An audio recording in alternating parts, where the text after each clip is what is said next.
करूया चर्चेतल्या बातमीने. उपमुख्यमंत्री पदाबाबत लवकरात लवकर निर्णय घेण्याची राष्ट्रवादीच्या नेत्यांनी मुख्यमंत्र्यांना विनंती केली आहे. राष्ट्रवादीच्या नेत्यांची मुख्यमंत्र्यांसोबतची बैठक संपली आहे. मुख्यमंत्र्यांच्या वर्षा निवासस्थानावरील बैठक संपली आहे. या बैठकीमध्ये छगन भुजबळ, सुनील तटकरे, प्रफुल्ल पटेल उपस्थित होते.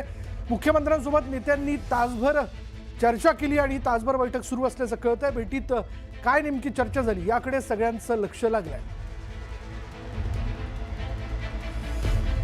त्यामुळे अजितदादांच्या जाण्यानंतर घडामोडींना देखील वेग आलेला आहे. खास करून उपमुख्यमंत्रीपद हे आपल्याकडेच राहावं या संदर्भातला प्रस्ताव घेऊन हे महत्त्वाचे नेते मुख्यमंत्र्यांच्या भेटीला गेले होते असं आपल्याला सूत्रांकडून कळतंय. शिवाय काही नवीन चेहऱ्यांना, काही जुन्या चेहऱ्यांना मंत्रिपदाच्या संदर्भातली संधी जी ती दिली जाऊ शकते या संदर्भातला प्रस्ताव देखील जो आहे तो या महत्त्वाच्या नेत्यांकडून मुख्यमंत्र्यांसमोर मांडण्यात आला.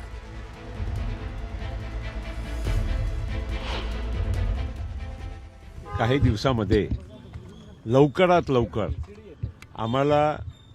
निर्णय करायचा आहे आणि त्याच्यासाठी आमच्या पक्षाचे सर्व आमदारांनाही बोलवून त्यांच्याशी चर्चा करून आणि योग्य निर्णय तातडीनं निर्णय जनभावनाला आदर करून आदरणीय अजितदादा पवारांचा जे काही या आमच्या पक्षासाठी जे महत्त्वाचा एक योगदान होता, त्यांची अत्यंत महत्त्वाची भूमिका होती, सगळ्या बाबतीचा विचार करून आम्हाला लवकरात लवकर निर्णय करायचा आहे.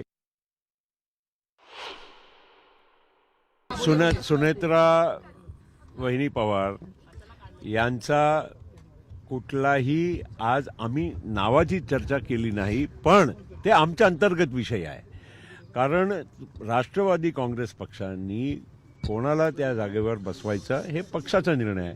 पण हे पण मी तुम्हाला सांगतो की आम्ही जनभावनेच्या सोबत आमच्या आमदारांचा भावनेचा आणि आमची स्वतःची पण भावना आहे.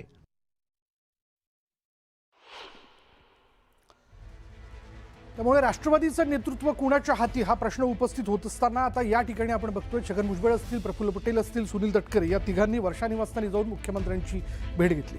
मुख्यमंत्र्यांबरोबर त्यांनी तासभर चर्चा केली. असं कळतंय की आता पुढे उपमुख्यमंत्रीपद तातडीनं त्यावरती कोणी असावं, कोणता चेहरा असावा या संदर्भातली चर्चा जी ती करण्यात आलेली. पण राष्ट्रवादी काँग्रेसच्या अंतर्गत चर्चेतनं एक मुद्दा स्पष्ट होताना दिसतोय किंवा तो वारंवार पुढे येतो. तो असा आहे की सुनेत्रा पवार यांचं नाव उपमुख्यमंत्री पदाच्या संदर्भात पुढे करण्यात आलेलं आहे. सुनेत्रा पवार ज्या आहेत ते राज्यसभेवरती खासदार आहेत. अर्थात खासदारपदी त्या जर उपमुख्यमंत्री होत आहेत, पुन्हा पोटनिवडणुकीत विधानसभेची ते निवडणूक लढवत आहेत, तर त्यानंतर खासदारपद जे आहे किंवा खासदारकी जी आहे ती पार्थ पवार यांना दिल्या जाऊ शकते.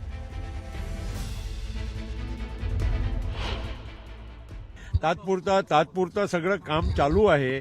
मेन जे आहे विधिमंडळाची ती जागा जी आमची भरायची आहे ती प्रक्रिया आम्ही लवकरात लवकर पूर्ण करू इच्छितो. हे आम्ही मुख्यमंत्री महोदयांना आमच्या वतीनं सूचित करायला आलो आणि आम्ही योग्य निर्णय, योग्य भावनाच्या आमच्या अनुरूप आमची पण व्यक्तिगत भावना आहे की नाही, आम्ही पण आमच्या अजितदादाच्या बद्दल आमची काही भावना आहे की नाही.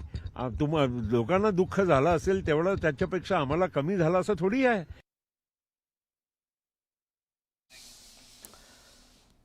तर महाराष्ट्राचं उपमुख्यमंत्री अजित पवारांच्या अकाली निधनानं महाराष्ट्र शोकसागरात बुडाला आहे. त्यामुळेच आता अजित पवारांच्या जाण्यानं त्यांच्या राष्ट्रवादी पक्षाचं काय होणार, निधनापूर्वी अजित पवारांनी जी दोन्ही राष्ट्रवादीच्या जवळकीची सुरुवात केली होती त्याचं काय होणार, असे अनेक प्रश्न उपस्थित होत आहेत, ज्याची उत्तर मिळणं आवश्यक आहे. त्यातच आता शरद पवारांच्या राष्ट्रवादी नेत्यांनी केलेल्या दाव्यामुळे एकीकरणाच्या चर्चांना उधाण आलंय.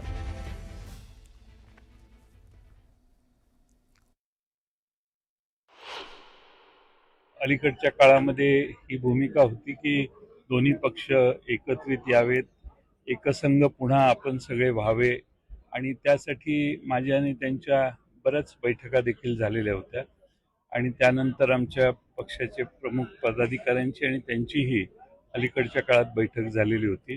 फक्त या स्थानिक स्वराज्य संस्थांच्या निवडणुका या आपण आघाडी करून लढवाव्यात आणि नंतर त्या बाबतीत आपण निर्णय घ्यावा अशी त्यावेळी आम्ही चर्चा केली.